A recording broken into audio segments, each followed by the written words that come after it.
D24 news కి స్వాగతం. శ్రీకాకుళం జిల్లా పాతపట్నం నియోజకవర్గంలోని పాతపట్నం మెలియాపుట్టి మండలాల్లో వైఎస్ఆర్ 75వ జయంతిను పాతపట్నం మండల వైఎస్ఆర్ పార్టీ శ్రేణులతో కలిసి మండల కేంద్రంలోని స్థానిక వైఎస్ఆర్ విగ్రహానికి పూలమాల వేసి ఘనంగా నివాళులర్పించారు. అనంతరం పాతపట్నం నియోజకవర్గ మాజీ శాసనసభ్యురాలు రెడ్డి శాంతి మాట్లాడుతూ తెలుగు నేలపై సంక్షేమ పునాదులు నిర్మించి ప్రజల గుండెల్లో చెరదని జ్ఞాపకంగా నిలిచిపోయిన మాట తప్పని మడమ తిప్పని యోధుడు అపర భగీరథుడు రైతు బాంధవుడు మహానేత దివంగత ముఖ్యమంత్రి డాక్టర్ వైఎస్ రాజశేఖర రెడ్డి అని ఆమె కొనియాడారు. ఈ కార్యక్రమంలో వైసీపీ కార్యకర్తలు అభిమానులు పాల్గొన్నారు. 2,11,00,000 అవుతుంది. మన మహిళల్లో 40 లక్షల మహిళలకు మనకు పెన్షన్ పోయినప్పటికీ మరి తగ్గిన 1,75,00,000 వరకు కూడా మహిళలు ఉన్నారు. 18 నుంచి 59 సంవత్సరాలు. వాటికి ప్రతి నెల ఇస్తామన్న 1,525. మీరు వైఎస్ఆర్సీపీ ఫ్యాన్ ఓటేసిన వాళ్ళకి అల్లరి పెట్టడం కాదు ధర్మం. మీరు ఇచ్చిన వాగ్దానం పూర్తి చేసుకోవడం ధర్మం, న్యాయం, నీతి, నిజాయితీ. మీకు ఏ విధంగా ప్రజలు నమ్మి ఆ రోజు మీకు గెలిపించారో మరి హామీ వాగ్దానాలు పూర్తి చేయాలని మరి అలాగనే మరి ఇంతవరకు మనకి జూలై 8వ తారీఖు మన ప్రభుత్వంలో జగనన్న తాలూకు ముఖ్యమంత్రిగా ఉన్నప్పుడు మన ప్రభుత్వంలో మనం ఇచ్చిన మాటకు కట్టుబడి ఉన్నాం. ఒక్కరోజు కూడా మాట తప్పలేదు. సంక్షేమ అభివృద్ధి క్యాలెండర్ని సమర్పిస్తూ ప్రతి ఒక్క రైతు భరోసా కానీ, విద్యాదీవెన కానీ, అమ్మఒడి కానీ ఒక్కటైనా ఈ గత 45 రోజులు ఒక్కటైనా అయిందా? ఒకటైనా చూసామా? మరి మీరు ఏ విధంగా విషం జల్లి ప్రజలకి మరి మోసం చేసి మరి ఏ విధంగా మరి ముందుకెళ్తున్నారో ప్రజల నమ్మకానికి ద్రోహం తలపెట్టకండి. పాత్రికేయ సోదరులందరికీ, గౌరవ పెద్దలందరికీ పేరు పేరు 2 చేతులు జోడించి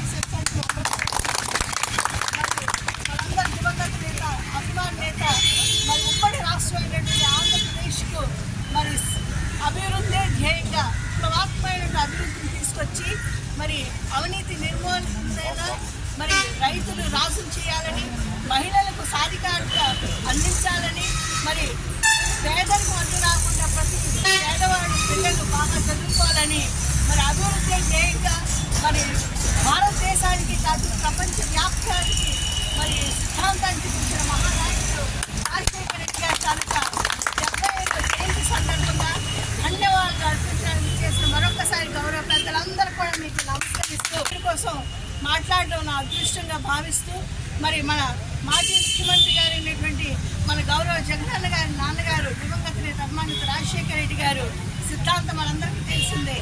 తను ముఖ్యమంత్రి అయిన మొట్టమొదటి సంతకం మరి రైతులను ఆదుకోవాలి, రైతులకి కష్టాలు వచ్చినా రైతే రాజుగా సమాజంగా ఉండాలి, అన్నం పెట్టి రైతు ప్రాధాన్యత ఇవ్వాలని ఉచిత విద్యుత్ ఇచ్చిన మహానాయకుడు రాజశేఖర రెడ్డి గారు.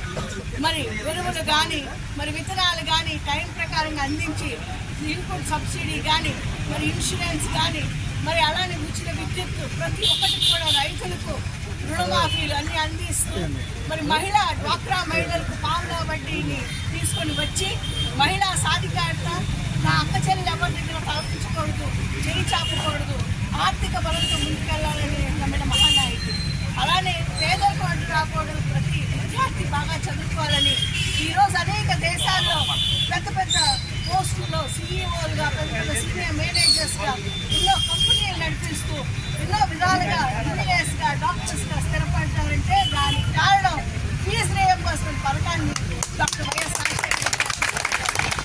అలానే ఆరోగ్యశ్రీ పథకం ఒక భారతదేశం కాదు ప్రపంచంలో ఎక్కడా లేని విధంగా ఇక్కడ పేదలకు అడ్డు రాకూడదు, పేదవాడు బాకీతోనే చనిపోతున్నాడు, ట్రీట్మెంట్ అందక, ఎటువంటి వైద్య సదుపాయాలు అందక చనిపోతున్నారు అని పేదల తాలూకు ఆవేదన, పేదల తాలూకు కష్టం, పేదల తాలూకు బాధ తెలుసుకొని తన పాదయాత్రలో ప్రజాప్రస్థానంలో చూసి ముఖ్యమంత్రి అయిన మరుక్షణం ఆరోగ్యశ్రీ పథకాన్ని తీసుకొచ్చి ప్రతి ఒక్కరికి కార్పొరేట్ పథకాన్ని, కార్పొరేట్ వైద్యాన్ని అందజేస్తూ మరి పండుగ మరి ముఖ్యమంత్రి అయిన కొన్ని సంవత్సరాలకే ఆయన ఏ విధంగా పురోగతిని సాధించారు, ప్రజల తరఫున నిలబెట్టారు, ప్రజలకు మంచి వైద్యం అందించగలిగారు, ప్రజలకు అందిన వైద్యానికి వెంటనే రిలీఫ్ ఫండ్గా ఇచ్చిన డబ్బు మరి ఒక్క రాజశేఖర రెడ్డి గారికి